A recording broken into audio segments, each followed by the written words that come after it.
মধ্যে থেকেও চিকিৎসাকর্মী, ডাক্তারবাবু, নার্স সহ সমস্ত রকম স্বাস্থ্যকর্মী, পুলিশের সমস্ত ধরনের আধিকারিক থেকে শুরু করে সমস্ত শ্রেণীর পুলিশ কর্মী, সেই সঙ্গে সমাজের বিভিন্ন স্তর থেকে আরও যারা বিভিন্ন স্তরের মানুষ যারা এই করোনার যুদ্ধে সামিল হয়েছে, তাদের সবাইকে আমরা আমাদের এই সংগঠন অবলম্বনের তরফে কুর্নিশ জানাই, আমরা স্যালিউট জানাই যে আপনারা যেভাবে এই অসম যুদ্ধে একদম সামনে থেকে নেতৃত্ব দিচ্ছেন, কোনো প্রশংসাই তার জন্য যথেষ্ট নয়। তো সেই উদ্দেশ্যেই আমাদের এই ছোট্ট একটি সংগঠন, খুব অল্প দিনের একটি সংগঠন, আমরা চেষ্টা করেছি এই সমস্ত সহযোদ্ধাদেরকে একটু সম্মান জানানো, শ্রদ্ধা জানানো, যাতে করে হয় আগামী দিনে এই কাজে ওনারা আরও বেশি করে উৎসাহিত হন, অনুপ্রেরণা পান। এবং আমাদেরও ভালো লাগবে যে এই যুদ্ধে ওনাদের পাশে আমাদেরকে থাকতে পেরে এটা আমাদের কাছে একটা বিশাল বড় পাওনা হবে যে ওনাদের পাশে আমরা আছি, এই পাশটা ওনাদের কাছে আমরা পৌঁছাবো। কি নাম আপনার?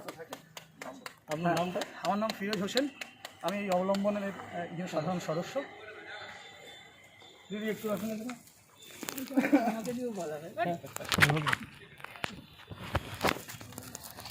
অ্যাকচুয়ালি আপনারা আমি বলছি, স্বাভাবিকভাবে পুলিশের নামে ব্যাপক দুর্নীতি এবং ব্যাপক খারাপ কাজের অভিযোগ প্রায়ই থাকে। সেই জায়গাটা দাঁড়িয়ে করোনার শুরু থেকে পুলিশ যেভাবে ফ্রন্ট লাইনে কাজ করে চলছে, বিভিন্ন সংগঠন বা স্বেচ্ছাসেবী সংগঠন তারা আপনাদেরকে সংবর্ধনা দিচ্ছেন, সেই সংবর্ধনাতে কেমন লাগছে? নো ডাউট ভালো লাগছে। অ্যাকচুয়ালি পুলিশ অলওয়েজ কাজ করে, কিন্তু পুলিশের নেগেটিভ দিকটাই অলওয়েজ ফোকাসড হয়।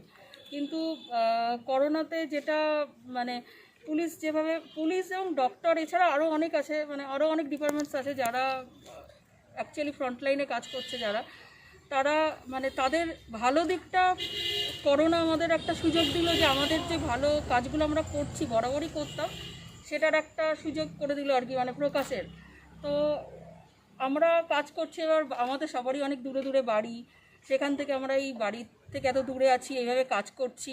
তো নো ডাউট এরকমভাবে মানে আমরা অ্যাকচুয়ালি এলাকায় মানে নিজেদের এলাকার মতনই হয়ে যায় আর কি। তো সেরকম কিছু এলাকার মানুষ আমাদের পাশে রয়েছে, সাথে রয়েছে, এইটা ভেবে নো ডাউট খুব ভালো ফিলিং হচ্ছে। এবং থ্যাংক ইউ আপনাদের অবলম্বন, আপনাদের ইয়েটা না সংগঠনের নাম, থ্যাংক ইউ। আপনারা এর পাশে থাকুন, এইভাবে একদিন আমরা নিশ্চয়ই ফাইট করে এটাকে জয় করব। ধন্যবাদ। Thank you madam.